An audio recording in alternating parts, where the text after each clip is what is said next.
Caught my husband cheating with my lifelong best friend while pregnant, and now I must prepare for a life-shattering confrontation. My husband and I have been dating since I was 19 and he was 22. We've been married for 6 years now. We have 2 kids and I'm 6 months pregnant with our third. 2 years ago I found out my dad has stage 3 colon cancer. My dad is my only parent as my mom passed away when I was 12. He's my favorite human and life without him doesn't seem as colorful. His laugh is contagious and he gives these big bear hugs that seem to make all of your broken pieces feel like they're perfectly in place again. Whenever I've had a hard day he doesn't poke and prod and just lets me vent and listens. About 5 months ago we discovered the treatments aren't working for him and in direct quote of the doctor he said months not years. Since then he's gotten progressively worse and now is losing memory. He looked at the dog he got for me on my 21st birthday and said, "Wow, that's a nice dog, where'd you get it?" My husband has been my absolute rock. He has been there for me holding my hand and helping me through this. He's been so loving and attentive to both my kids and don't get me wrong, I am a mother first always. I don't allow myself to wallow. My kids are still loved, cared for, played with, and I haven't let my load slack around the house. Once my dad got his updated prognosis my husband encouraged me to quit my job. About a month later we discovered we were pregnant again and I still hadn't let go of my job, I kept holding out for some reason. After finding out I was pregnant again he assured me it was still okay to quit my job, that honestly it would save us a small fortune on daycare costs anyways. So I did, I quit my job. My best friend and I have been friends since diapers. Her family is like my family and vice versa. My mom and her mom grew up together. We've always been solid and right after my dad's appointment when we found out he had so little time left I drove straight to her house and she held me while I cried for hours. If there are soulmates in friend form, she was mine. Thick as thieves is what my mom used to say. This morning as I was up with my 3-year-old, he's sick, my husband's work alarm was going off. He has a few he sets so I turned that one off and gently woke him up. He said he was up late working so he took the morning off. Rolled over and went back to sleep. As I went to turn off the remainder of his alarms I saw a text from my friend on his lock screen that said, "I'm assuming since there hasn't been an angry pregnant lady on my doorstep you haven't told her about us yet?" Time froze in that moment. I took his phone and walked away and just read their conversations. 4 months this man has been fucking my best friend. 4 months these people have been lying to my face. And I know what you're going to say, you should have seen the warning signs. But I've been clutching this phone in my hand for 2 hours and nothing. He has been so loving and attentive to me, but he always has been. So kind and gentle.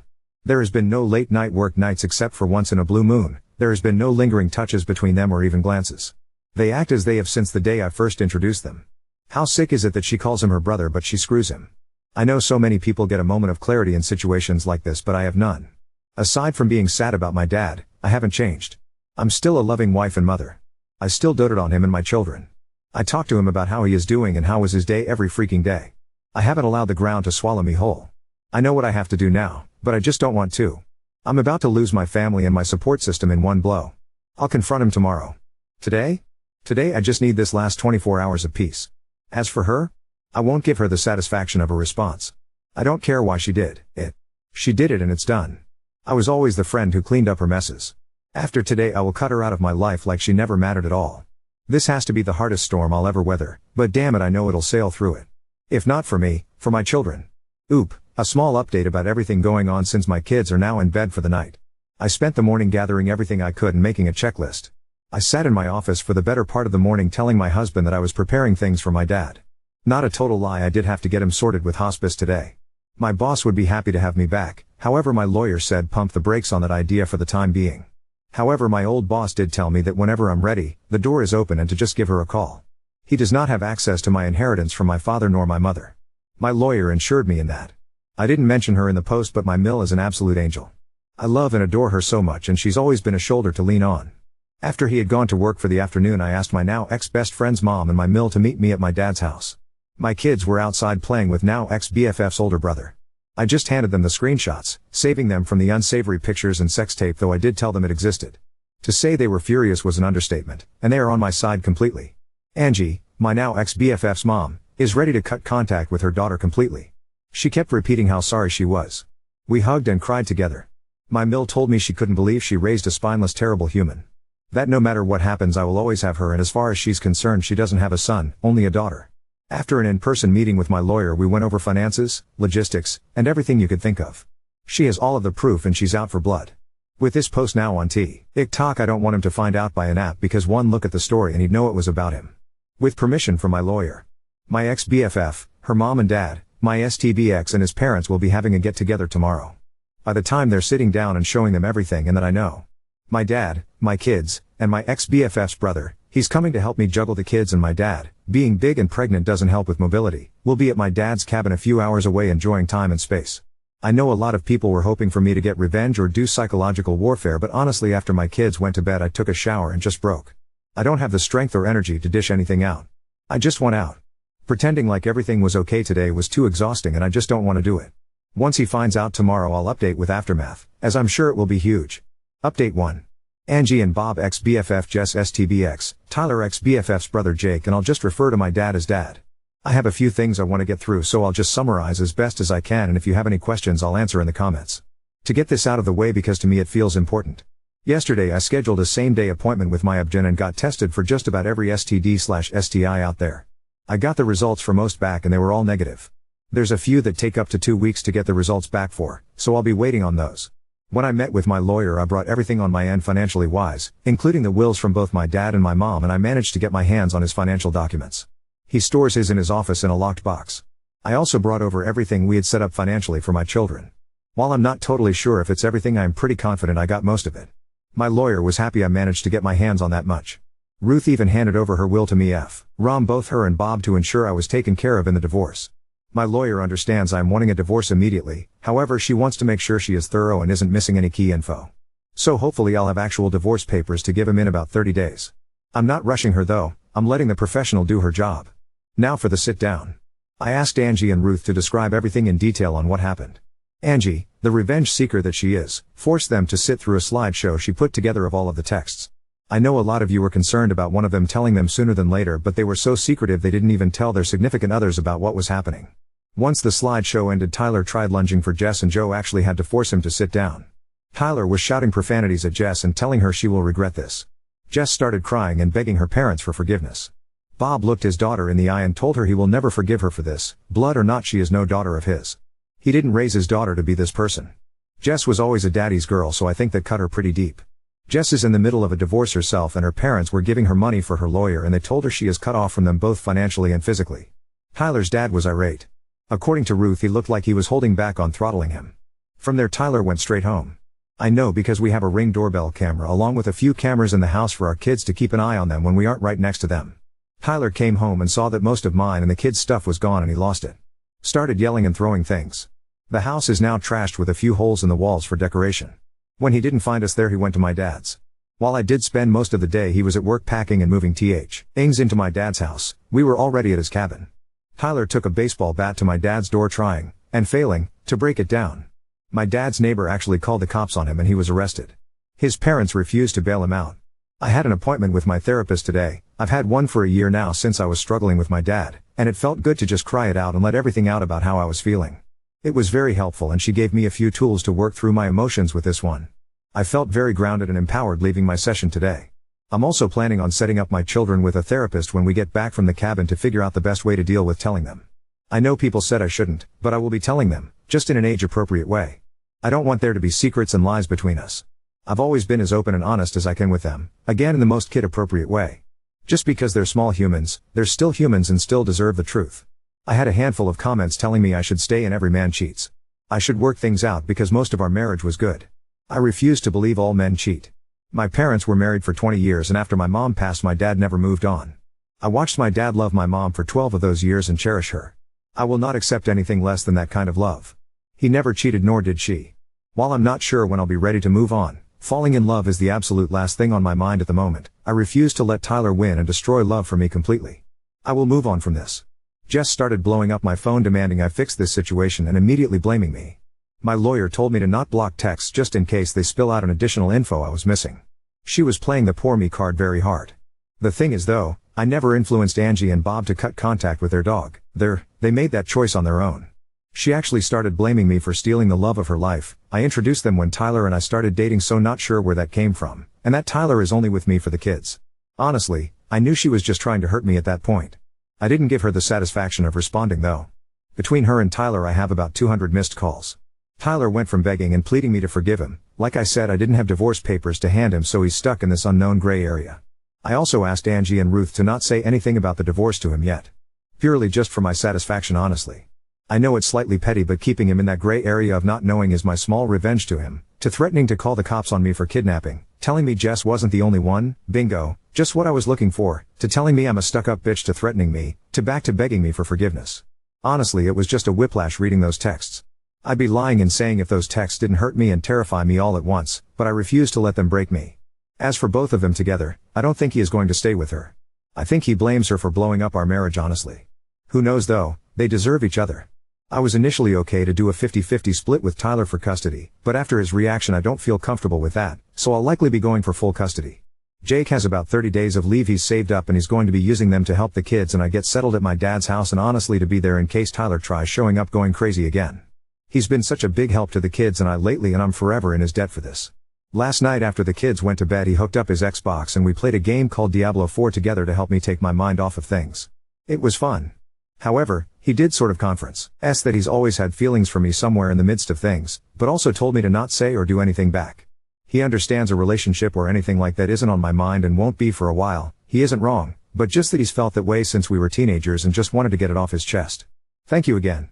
Seriously, your comments, your support, your messages, all of it has been one giant breath of fresh air. Just knowing I have a whole online community willing to go to bat for me has kept me treading water these last couple days.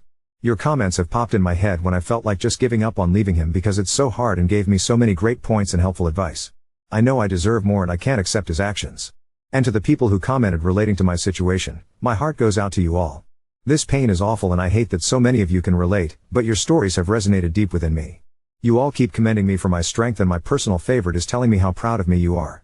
Every time I see those words I start to tear up. I'm blaming the pregnancy hormones, but your words have helped put me at ease so that way I could do what I knew I needed to do. So I'll leave this here for now. If anything of importance happens when I go back home I'll update further. Thank you all, and I hope you have a wonderful evening. Hobbit Bones, I'm sure many of us would like to know, have you told your lawyer that you want to go for full custody? And have you saved those messages your STBX said with threats toward you and your children? I'm sure you have, since you saved screenshots of messages the first time. You've handled this really well. Update 2. My dad passed away about a week after my last update. I knew it was coming, but it still feels like a gut punch. Thank you for everyone who kept him in your thoughts. Truly. My marriage has officially ended. Once Tyler, I believe he's the fake name I assigned to him, please don't call me out if it's not, it's been a while, discovered just how serious I was about leaving him, he became compliant and was willing to give me everything I asked for in the divorce. So my lawyer opted for a dissolution versus divorce. The process is a lot quicker and went smoothly. As of right now I have full custody while he works out his anger management and whatnot with therapy. I'm not sure if I'll ever trust him again with the kids, but I'm also in therapy as well, are my kids. I'm not making any decisions at all right now when it comes to that. He gets supervised visits at a facility where there is an army of staff and security and someone is there at all times. That's once a week, and he does get video calls twice a week. The kids are adjusting pretty well. There are days when I think it affects them more, but they've suffered some big losses, so it's to be expected. I did decide to give the baby my dad's first name though. It just felt right. But baby is doing so very well and is thriving despite the amount of stress I've had going on. I'm managing as best as I can with everything going on. I miss my dad like crazy and I'm still trying to figure out how to exist in a world where he doesn't. The grief still is so very heavy. I'm still mourning my marriage as well. I don't regret leaving him, but it still hurts me deeply. However, I'm picking up the pieces and making my life whole without him. My ex-mill now I guess? Ike still feels weird, and Angie helped me out so much. They've really allowed me to lean on them in these moments. Whether it be taking the kids for a little while or cooking dinner for us when I don't have the energy. I truly am so lucky to have them. And finally, to what you all have been waiting to hear about, Jake. Jake is now back in California. He tried extending his leave but the military said no. It was truly wonderful having him there and helping me. In the first few days after my dad's passing, he picked up so much slack for me that I will truly never be able to repay him for it. He is so patient and kind. That being said, nothing has happened between us. Though he did hold me while I broke down after the kids went to bed quite a few times. But that's the extent of it. No kissing or anything like that. He does call me and text me multiple times a day. Right now I just don't have any room in my life for romance. I have so much grief and the weight of being a single mom has been heavy. He hasn't pushed me on it either. He let me know that he meant every word he said and that he's willing to just be my friend until I decide I want more, if I ever decide I want more with him. I wish I could be the girl that jumps in with both feet, but the betrayal from my ex is still fresh and I'm worried I would burn anything out before it started. So I asked for friends and time to process everything else in my life before I even consider processing a new relationship. He happily agreed. Oh, and Tyler and Jess are not a couple. Most of you were right, he left her high and dry. Though I don't wish misery on anyone, I'd be lying if I didn't say I get the smallest amount of satisfaction that her life went up in smoke. She's been blacklisted from her family. And I know a lot of you said it's weird that her parents did that, but if you guys knew just how deep my bond went with that family, it wouldn't seem weird at all. Angie is like my surrogate mom. She gave me the safe sex talk, the period talk, she listened to me cry about the boys who broke my heart, she held my hand while I delivered my kids. When she talks about me, she calls me her daughter. She knew my mom for practically her whole life. She held my mom's hand when she delivered me, and if anything had happened to both of my parents, she is who I would have gone to live with. My parents had that in their will. So with all of that being said, please just be kind to me in the comments. I put this off for a few days because of how hostile some people were, and the prospect of being called a liar doesn't sound too appealing at the moment. Again, I can't thank you for the amount of light and love I've received from you. I promise I read every comment and message, I just haven't had the capacity to respond. You have really helped brighten my days with all of your words of encouragement. I appreciate you all. I am so lucky to have an army of internet friends. You guys are the best 3. This is it for now. I probably won't post anything else for a while. I'm still trying to find my footing, and I'm trying to get settled in a new routine before I bring a brand new baby in the world. I may come back to this, but I may not. Though I do promise I'll update if anything happens with Jake and I. Lol. I know so many of you became invested. P.S. Please excuse any typos. Pregnancy insomnia is kicking my ass right now. Oop, 23rd of August 2023 to 1 month later. Just wanted to come back for a small update. Smile baby is here. He was born slightly premature, but no NICU stay was needed. He was 5 pounds 9 ounces and 19 inches and absolutely beautiful. Angie was in the room with me when I had him, while Mill stayed with the other littles. My older 2 are obsessed with their baby brother, and it makes my heart happy. Mill and Angie are taking turns spending the night and days with me for the first 6 weeks until we get acclimated. I told them they didn't have to, but they insisted. Honestly, I'm grateful for it. I can feel the waves of PPD trying to drag me under, and my mental health really hasn't been doing so good. Don't worry, my therapist knows and we're working through it. Knowing that this baby never gets to know and feel the love of my dad has really been hurting, and the fact that this is the only grandbaby he didn't get to meet. I miss him like crazy and wish he was still here. Jake was planning on staying in for another 2 years to retire, but they offered him early retirement, not because anything going on with me or this whole situation. There was a situation at work. He didn't do anything wrong, lol, so within the next 6 months he'll be moving back home. He's going to try house hunting and find a place before he comes home, but since he isn't allowed to take any leave during this time to view places since he has to work on his exit stuff, there's a chance he'll be temporarily living with me until he finds a place. No, he isn't moving in permanently, lol. He might even just get an apartment for a year and then buy a house. There's also some drama with Tyler already because he's pissed I wouldn't let him in the room when I had baby. So if you want any more updates on that front, I'll provide when I'm not overwhelmed. Love you all. Thank you all for being my ear when I need to vent and get everything off my chest. I hope all of your days are wonderful today and everything goes your way. Until next time, friends 3. Hey everyone, I can't believe it's been almost 2 months since I last updated you all. I've missed chatting, but life has been keeping me very busy. Does Tyler's parents still talk to him? No. My Mill cut him off almost instantly and went no contact. Phil is very low contact and only speaking with him when he takes the kids to their supervised visits to see him. Did Tyler cheat on you with more than just Jess? To my knowledge there was only one other girl, which if you click on my comments and scroll a little you'll see me briefly explain the situation. If there are any more than that, it's not to my knowledge, and I honestly think I'd prefer to not know. Aren't you concerned about Jake and Jess being in contact with one another still? They are siblings after all. Jake and Jess never had a good relationship. They were very, very low contact before any of this came out. They never got along as kids and the relationship never changed as they got older. Looking back on it, it was a major red flag how she treated him. They only ever spoke as adults as family functions, and even that was brief and only surface level conversations. What all are you telling your children? You should let them process how they need to. The only one who is old enough to semi-understand what's happening is my oldest. I sat both of them down and simply said, Mommy and Daddy aren't together anymore. Daddy did some things that I wasn't okay with. That means Daddy won't live with us anymore, but you can still see him, spend time with him, and love him with all of your heart. It might be a little confusing and that's okay, but it's important to know that we both love you guys so much and that will never change. Then asked if they wanted to talk about it at all or if they had any questions about the situation. My oldest had a few and I answered in an honest but age-appropriate and gentle manner. They are still in therapy. They come to me if they want to talk about it, but if not, I don't push it on them. My goal in this has never been to weaponize and poison the kids against him, and it's something I will never do. He's their dad and I refuse to traumatize them any more than they have been. Do you have a Venmo, registry, P.O. box, etc.? I am warmed by your thoughtfulness and kindness. However, I cannot accept any of it. You are truly beautiful humans for being so willing to help me. However, I ask that you give those donations to your local shelters. I have a rather large inheritance and an amazing support system, but if I wasn't so fortunate I could have very well been one of the girls who had to take refuge at a shelter. I've been making donations to shelters near me and my kids, and I have been volunteering at a few. On to the update. Smile. So if you read any of my previous comments, you know that baby boy is here 3. He's honestly been the calmest newborn that I've ever managed. Hardly cries, is very content and happy all the time.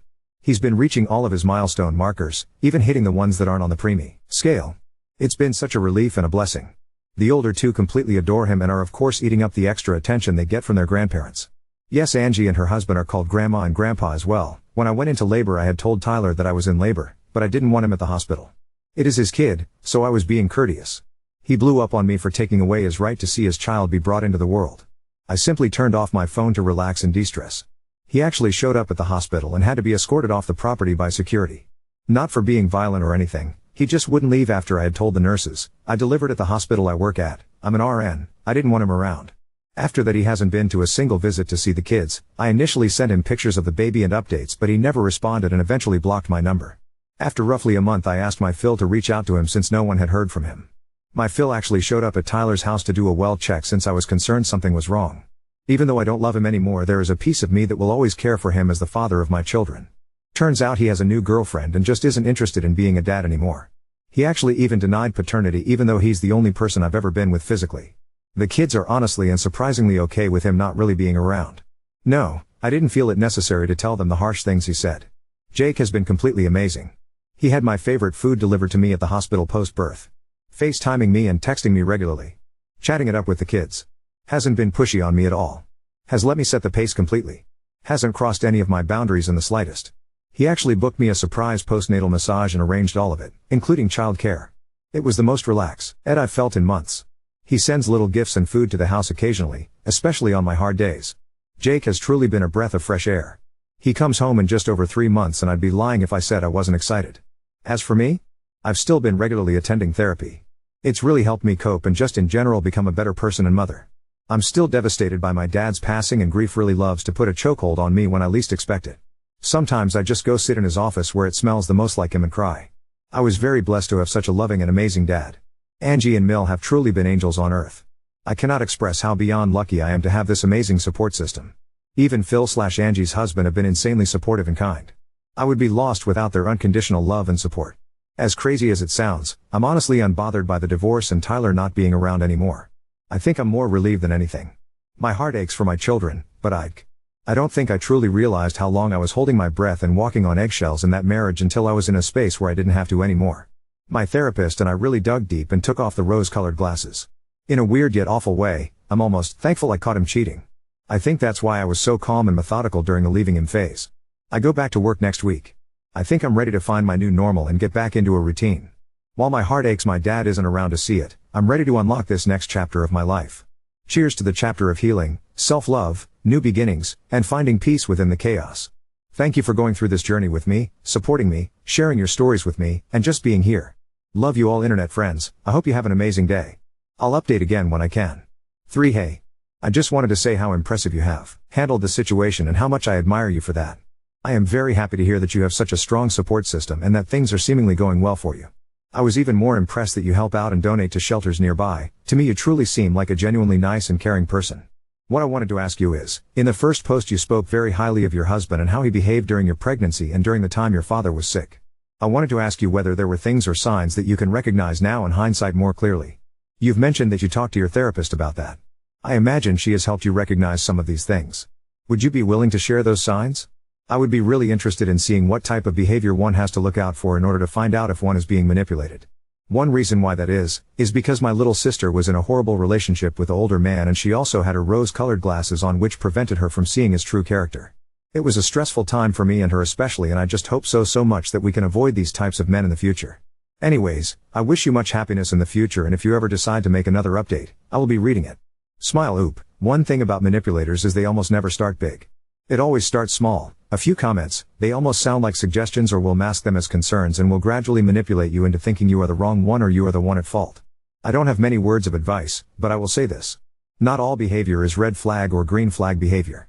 It almost always starts right in that in-between, and by the time they're full on displaying red flags you're already so deep into the manipulation you can hardly tell left from right. So if someone is displaying too many behaviors that's iffy, is ignoring your boundary, because they just care about you too much or they're starting to fall for you, run. Love bombing is usually how they get you. You can tell when someone is love bombing by simply saying, hey, this is moving too fast. Can we take a step back and just start slow? Usually you can gauge from there based off of how they react. Per my therapist, make sure to actually follow up on the going slowly. If they get agitated about it moving slow, that's how you know.